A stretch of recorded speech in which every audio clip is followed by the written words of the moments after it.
আসসালামু আলাইকুম রহমতুল্লাহ।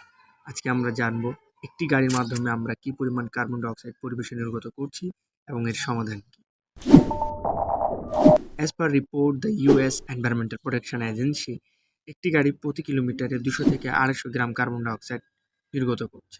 অর্থাৎ একটি গাড়ি প্রতিদিন 20 কিলোমিটার চললে বছরে সে 1 টন কার্বন ডাইঅক্সাইড পরিবেশে নির্গত করবে, যার কারণে গ্লোবাল ওয়ার্মিং, জলবায়ুর পরিবর্তন এবং বিভিন্ন ধরনের প্রাকৃতিক দুর্যোগের সম্মুখীন আমরা হচ্ছি। বিশ্বব্যাপী কার্বন নির্গমনের 24% কার্বন ডাইঅক্সাইড পরিবহন খাত থেকে হচ্ছে। তাই আমরা যদি চাই এই শতাংশটা আরও কমাতে পারি।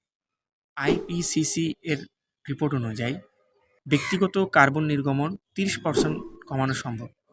হ্যাঁ, আমরা যদি ব্যক্তিগত ট্রান্সপোর্ট ব্যবহার না করে পাবলিক ট্রান্সপোর্ট ব্যবহার করি, কারপুলিং বা সাইকেল ব্যবহার করি, তাহলে এই শতাংশটি 30% পর্যন্ত কমানো সম্ভব।